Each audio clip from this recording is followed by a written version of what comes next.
Esse vídeo ele vai testar o DJI NEO. Olha lá, ele jogou o DJI NEO mais de 100 metros no concreto e na grama. Welcome to another video, and this is a quick follow-up to a recent video I posted on the DJI NEO crash resistance. And on that video, a number of you commented that really what you have done is tested on what happens if you fly up to 120 meters, the maximum legal height. Vai voar até 120 metros. Desligar o motor e deixar ele cair. Olha aí, galera. Vamos ver? Separei, pesquisei. Nem sei se todo mundo conhece. Boa sorte, DJI.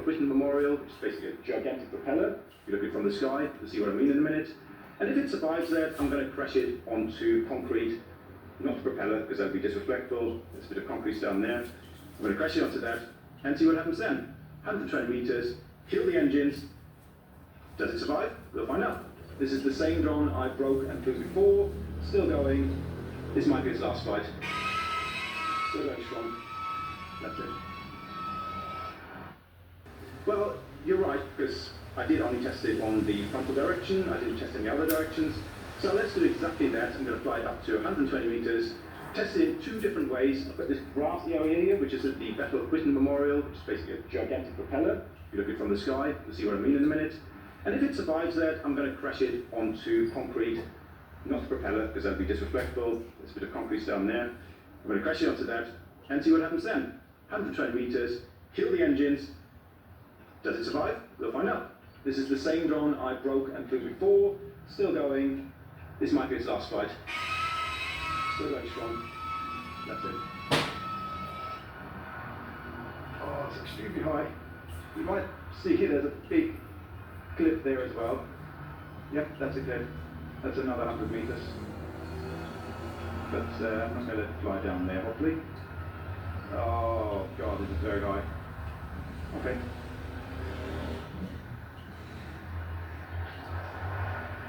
There we go. And go.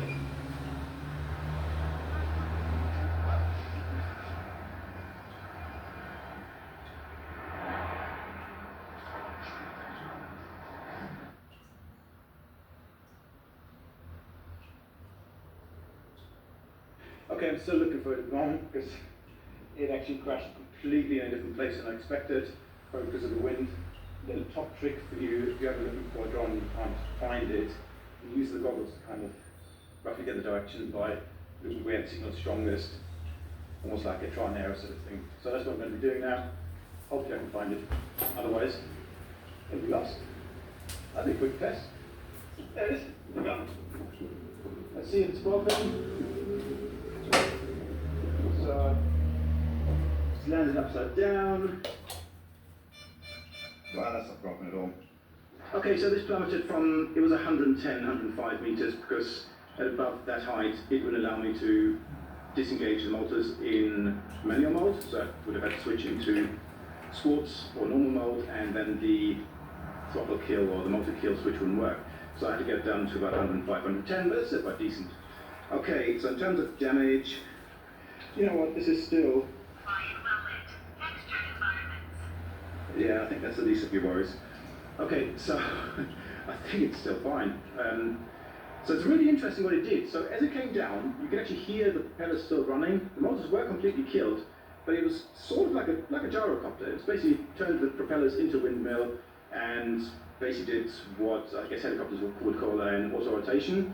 So you'd use your up thrust or your natural up thrust to propel the propellers and give you lift, a bit like a glider. Very clever that it does that. Clearly it's got a good CFG. I mean, the battery does sit below it, so it's going to stabilize it out.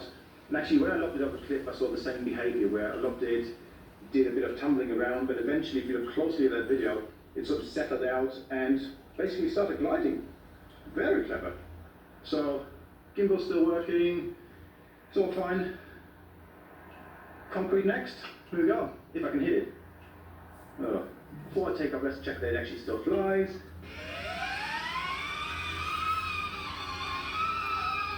Being angry, you know. Yep, that flies. Okay. Okay, second location, and I found myself a massive concrete slab, which you can see behind me, surrounded by the sea. So hopefully I'm not going to be landing or crashing into the sea. But yeah, light's going, so I'm going to be really quick about this. 105 meters, 110 if I can. Kill the engines, let it fall to its death or survival, and we'll see what happens. Let's go.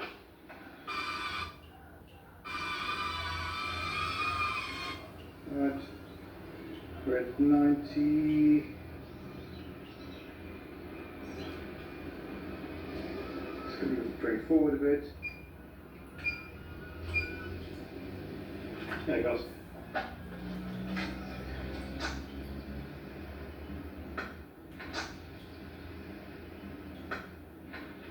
Ooh. That didn't sound very good.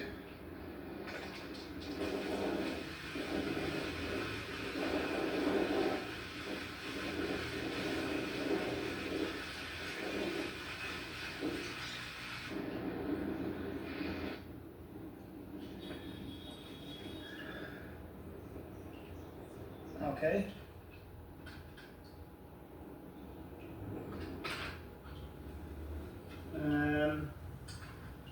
Okay, let's have a proper look at this.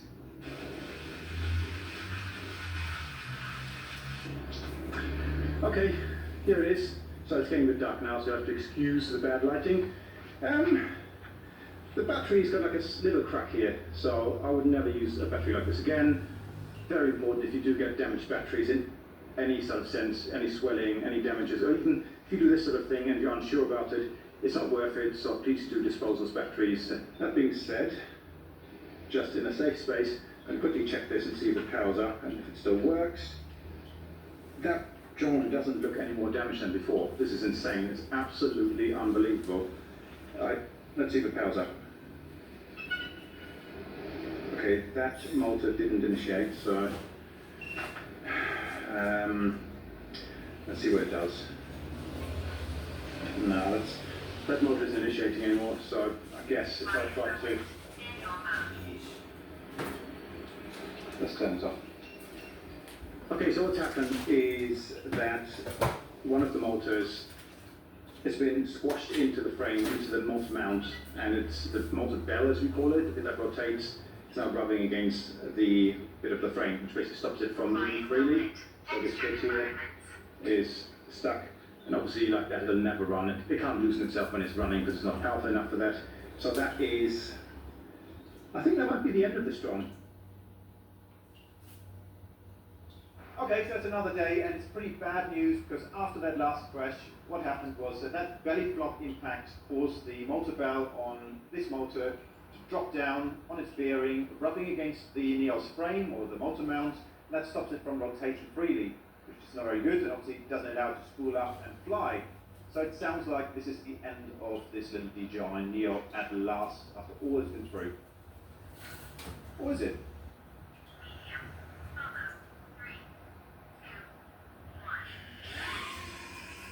What?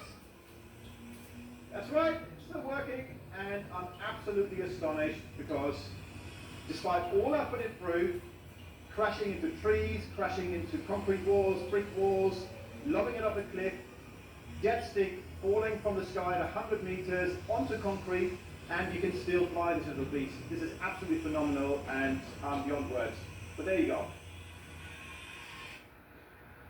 Still tracks, flies, doesn't feel particularly nicely. It is in a state, but it still works, and that's just so astonishing.